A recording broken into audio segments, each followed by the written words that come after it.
Good afternoon, ladies and gentlemen, and non-binary peoples of my viewership. This is Bronson's By Any Means Necessary Fantasy Baseball Talk for Thursday, July 7th, 7/7. This is a lot of people's lucky day. A lot of people choose to get married on this day because they think it's going to bring them good luck. I completely lost my train of thought. Glorious day here in the Pacific Northwest. A little cloudy and overcast this morning. We really haven't had much of a summer. We had about 3 days where it was summer-like weather. Other than that, it's been pretty mediocre. But it ended up being a good afternoon. I took my pants off and changed into some shorts. And yeah, I'm really excited. I got my rent paid up for the next 2 months, so I can start saving my money, focus on my move and my next vacation, which I've still got to narrow it down to a couple of places. I am going to go out of town this weekend for a Mariners game. I think I'm going to go Saturday night because the Blue Jays are in town. I'm going to see reigning Cy Young Award winner Robbie Ray against potential Cy Young Award winner this year, Alek Manoah. That's supposed to be the Saturday game. I've never been to a night game at T-Mobile Park. So night game will be interesting. I got to figure out, I know how I get up there. We go up there early Saturday morning, spend the day in Seattle, explore, do some things that I didn't get to do last time I was up there, and go to the game at night. And then I'm probably going to have to spend the night somewhere and come home Sunday morning, because I don't think there's going to be a way for me to get home late Sunday night unless I drive, or Saturday night unless I drive. But you know, it's so expensive to park up there. I just, with the price of gas and how many miles I'm having to put on my car right now because of my job, like I'd rather take the train. It's a lot more relaxing, a lot more chill. I don't have to worry about parking. I don't have to worry about all that stuff. And, well, I'm not planning on coming home, but usually the train's nice when you drink. I don't know. I still got to figure that out. But I know I'm going up there on Saturday, spending Saturday and possibly Sunday up there. I got a little bit of disposable income, even after I pay my rent. It's nice. And then I got, more paycheck every week. So from here on out, on my move and my traveling. So I may have found a place a little bit higher in my budget than I was looking for, but it's a really nice place in a really nice area down in Tucson, Arizona. So I'm gonna have this person I know down there go check it out for me, make sure it's not a scam, all that stuff, and then probably take it. That'll be a big relief to know that I have a destination and then I can just focus on getting there. Uber Eats so far this week, not super successful, definitely not as good as last week. Usually my money-making days are Saturday, Sunday, so I'm going to be losing out on those days this week, which is kind of a bummer. I probably should have worked Monday in hindsight, the holiday. I wanted to go spend it with my niece, my nephew, quality time.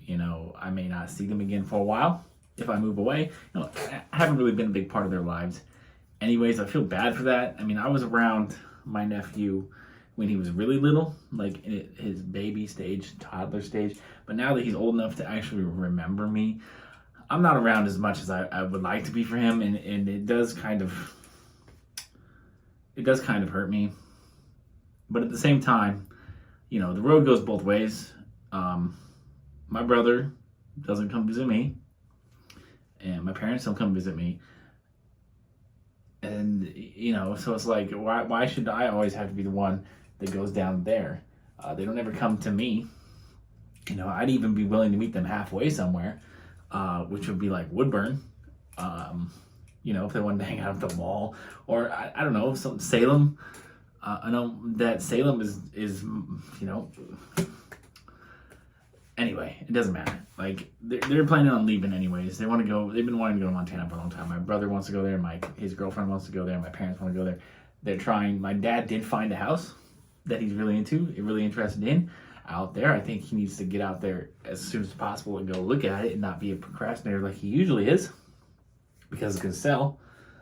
That's why he missed out on that really great opportunity to buy that restaurant and hotel that was there that everybody was interested in. I was interested in, my brother's girlfriend was, everybody was interested in saying, everybody was like, this is really cool.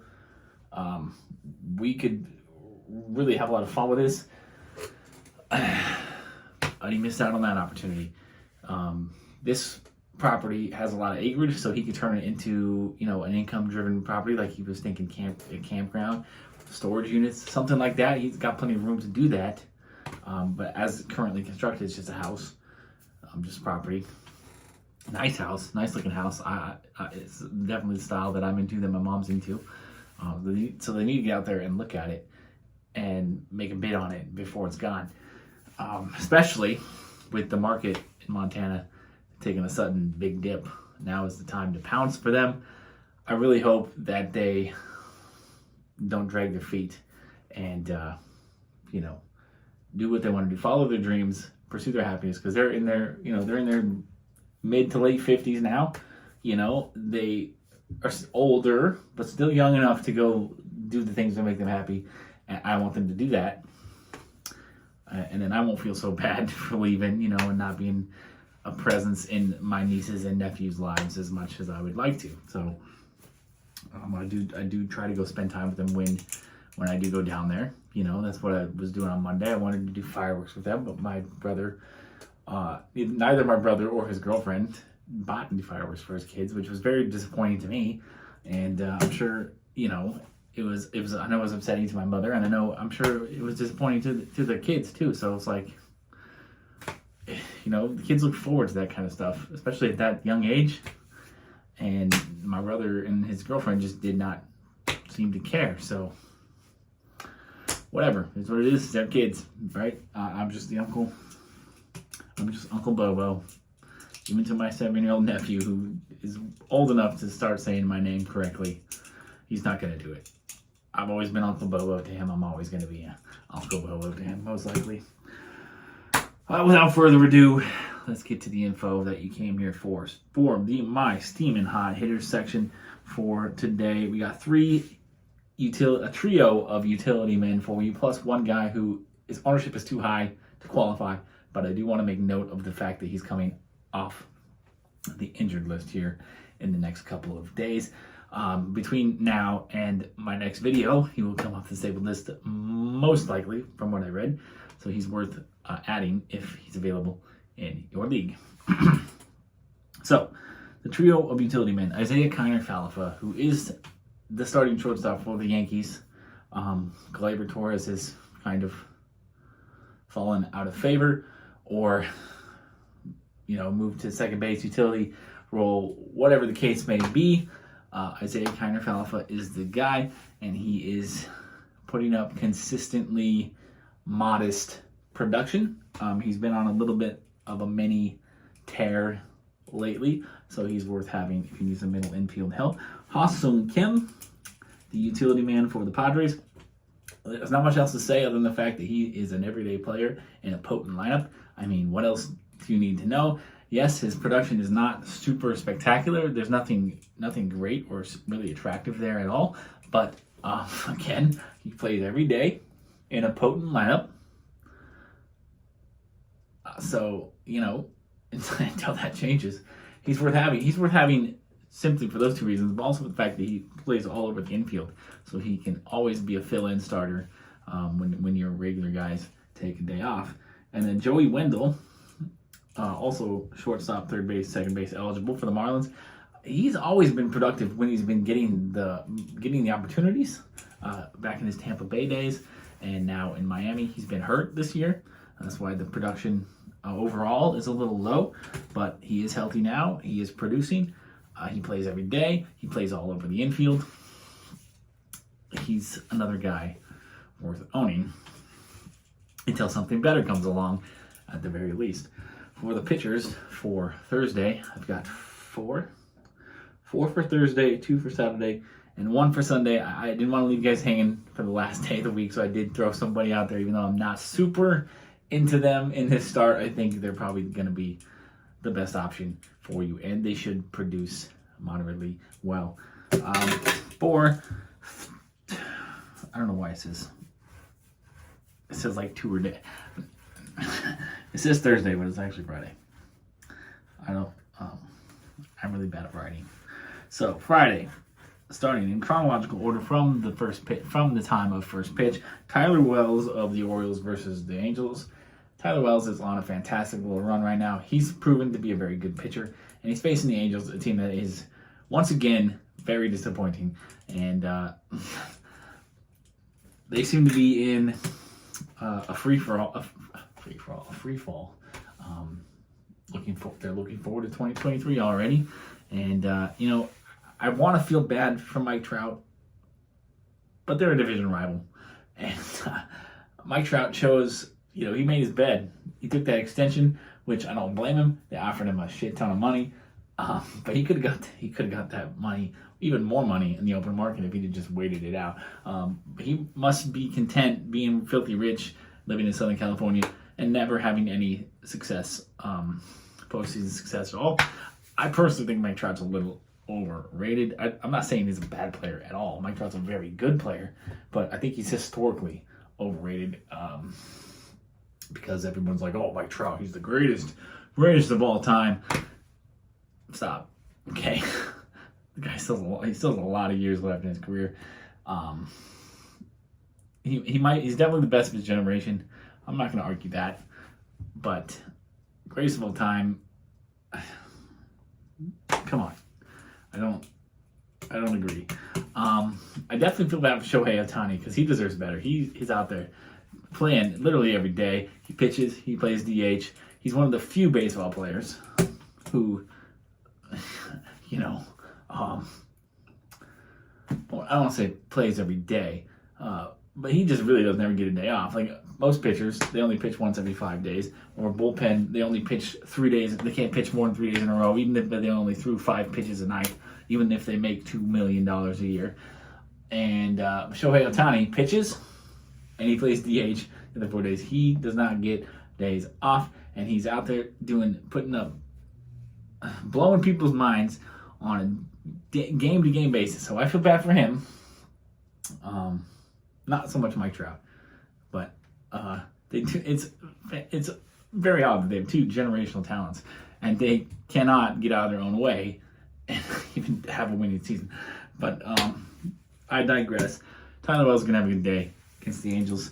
Brady Singer versus the Guardians. I am clearly a glutton for punishment. You can tell by the football teams I root for, the baseball team I root for, the basketball team I root for. It doesn't even technically exist anymore. And if you take that away, I'm a de facto Blazers fan. They're bad luck too. I know they've won a championship way back in the 70s, but their injury history, their drafting history, their recent history, a lot of bad luck there. So I'm clearly a glutton for punishment, right? So I'm going to keep trotting Brady Singer out there. I'm going to keep recommending Brady Singer, even though he's not really putting up great production. But it is a good matchup against the Guardians. Chad Kuhl against the Diamondbacks. A very interesting situation here. You take a bad pitcher, you put him in a bad environment. Somehow, you get an okay pitcher out of it. Chad Kuhl, definitely dangerous, but he does pitch well at home in the thin air of Coors Field. The only other environment in baseball that is like Coors Field is Phoenix, Arizona, and that is where he is pitching against a really weak lineup. So Chad Kuhl could have another decent day. If I'm wrong, I'm not going to be surprised, but if I'm right, you heard it here first. And then George Kirby on Friday night, my Mariners against the Blue Jays. Blue Jays are in town for a 4-day series. Like I said, I'm going to try to get up there Saturday night, or if not Saturday night, then Sunday. Go up Saturday night and stay for the Sunday games. It's early in the day. Come home Sunday night. Haven't decided yet. I'd rather go Saturday night because those are the 2 aces pitching. I want to see that pitching duel, and I want to go to a night game because I've never been to one. But that's not true. I went to a night game in Minnesota, and I was miserable. I think I had some major jet lag when went to Minnesota because I did not feel good the whole time I was there, And that first night when I went to the game at Target Field, man, I was good for like the first 4 innings. But inning 5 through 9, man, I was just, I could barely stay awake. I just wasn't feeling good. It was a rough time. I had a good time in Minnesota, but I would have had a much better time. I felt better. I'm going to have to go back. I'm definitely going back to Minnesota, which, shit, I need to figure out which football game I want to go to in Minnesota, because it is July now, and the season starts in September. Yeah, I'll have to figure that out. That's going to be more money I'm going to have to deal with. But yeah, so George Kirby on Friday, Robbie Ray Saturday, Sunday, because it was Marco's today. Sunday could be Logan Gilbert, who's having a really fantastic year. Or it could be Chris Flexen. I don't care to watch Chris Flexen. Definitely wouldn't mind seeing Logan Gilbert though. Last I saw, it was to be determined for the 2 pitchers to start that game on Sunday. Saturday, a couple of pitchers for you. Johnny Cueto, White Sox versus the Tigers. Johnny Cueto has been a decent pitcher throughout his career. He's healthy. Tigers are bad. Blah, blah, blah. Madison Bumgarner, Diamondbacks versus Rockies. Madison Bumgarner. We all know what Madison Bumgarner used to be. He's kind of a shell of himself right now. But the Rockies are a good matchup for him to possibly turn it around and get this ship in the right direction. Sunday, my only option, Dane Dunning of the Rangers versus the Twins. Yeah, I know, right? Not super great. Why do I look like maybe it's just the lighting. I feel like I have a really strong tan, but I don't think I do. I definitely need to shave my head though. I should have done that before I filmed. But I'm technically on my lunch break right now. Uber Eats a little slow so far this afternoon, so I'm taking a lunch break to 8, filming this video. Once I'm done with this, I'm probably gonna go back out, see what I can get. I need to make a lot of money today. So far I'm at $20, 4 deliveries. Not terrible. It's like an hour and 15 minutes or so. The thing that I'm noticing is that the tips for Uber Eats come in really late. It takes hours for me to get my tips. So for the first half of my driving time, I'm out there. All I'm getting are my base fare, and then my tips all come in later. So it's like I'm trying to keep track of how much money I've made, and it's never accurate until the end of the night. So I know I've made more than $20. I'm just waiting for the tips to come in. That's another reason I like to take a pause early in the day, I'm discovering, because it gives time for my phone to catch up.